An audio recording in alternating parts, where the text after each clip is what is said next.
ہے انی رجل عاصم، میں گناہگار فرد ہوں، ولا اصبر عن المعصیہ، میں گناہگار فرد ہوں. ٹھیک ہے، گناہگار تو سبھی ہیں، مسئلہ اس سے بڑھ کر ہے میں اپنے آپ کو گناہ بار بار انجام دینے سے روک نہیں پاتا ہوں، یہ میری مشکل ہے. آپ کچھ نصیحت کر دیں، کوئی موعظہ کر دیں، کچھ بات مجھ سے ایسے کہہ دیں کہ جس کی وجہ سے یہ میری مشکل حل ہو جائے. دیکھیں امام کیا فرماتے ہیں، امام حسین علیہ السلام کیا جواب دیتے ہیں. جواب میں اس سے کہتے ہیں افعل خمسۃ اشیاء واذنب ما شئت، 5 چیزوں کو انجام دے دو، پھر تمہارا جتنا دل چاہے گناہ انجام دے دو. 5 چیزیں ایسی میں بتاؤں گا، ان کو انجام دے دو اور اس کے بعد جو تمہاری مرضی ہے کرو، جو گناہ انجام دینا ہے، جتنا گناہ انجام دینا ہے تم انجام دو. دیکھیے گناہ کی مشکل کو سالو کرنے کے لیے امام حسین کیا طریقہ بتا رہے ہیں.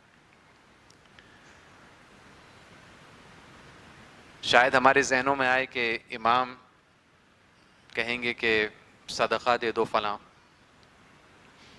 شاید وہ کہیں گے کہ اہل بیت پر صلوات بھیجو، شاید وہ کہیں گے کہ اہل بیت پر گریہ کرو.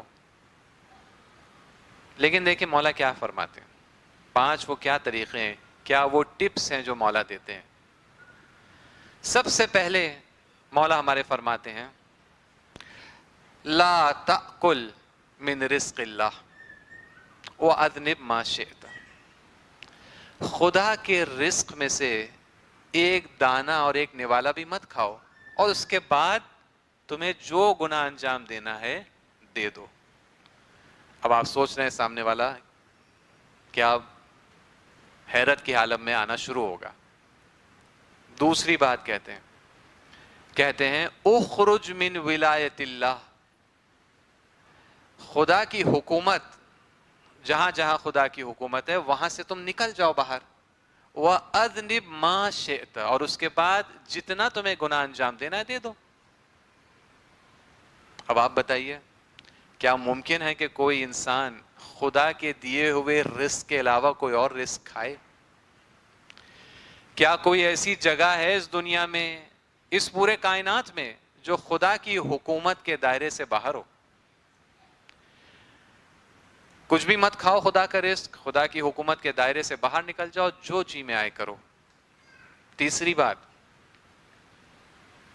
کہتے ہیں اطلب، فرماتے ہیں اطلب موضعا لا یراک اللہ فیہ وَأَذْنِبْ مَا شِئْتَ، ایک ایسی جگہ تم تلاش کر لو کہ وہاں خدا تمہیں نہ دیکھ سکے، وہاں پہنچ جاؤ. وَأَذْنِبْ مَا شِئْتَ، جو جتنا گناہ تمہیں انجام دینا ہے دے دو. اب آپ بتائیے کوئی ایسی جگہ ہے، کہیں پر بھی کوئی ایسی جگہ ہے جہاں خدا نہیں دیکھ سکتا؟ امام حسین فرماتے ہیں یہاں اطلب موضعا لا یراک اللہ فیہ وَأَذْنِبْ مَا شِئْتَ. چوتھی بات، چوتھا جو ٹپ دے رہے ہیں، نصیحت کر رہے ہیں اس گناہگار فرد کو، کہتے ہیں اذا جاءک ملک الموت، جب ملک الموت آتا ہے، لیقبض روحک، تمہاری روح کو قبض کرنے کے لیے جس وقت ملک الموت آتا ہے، فادفعہ عن نفسک، ملک الموت کو اپنے آپ سے دور کر دو. وَأَذْنِبْ مَا شِئْتَ، اور اب جو تمہیں گناہ انجام دینا ہے انجام دے دو. اور آخری بات، 5واں جو ٹپ دیتے ہیں، طریقہ بتاتے ہیں اس گنہگار کو، کہتے ہیں وَإِذَا أَدْخَلَكَ مَالِكٌ فِي النَّارِ، اور وہ وقت، اس وقت جب تمہارا رب تمہیں جہنم کی آگ میں ڈال رہا ہوگا، فَلَا تَدْخُلْ فِيهَا، اس وقت جہنم مت جانا. جب تمہارا رب تمہیں جہنم میں ڈال رہا ہوگا تو جہنم میں مت جانا. وَأَذْنِبْ مَا شِئْتَ, اور اب تمہیں جو گناہ انجام دینا ہے تو.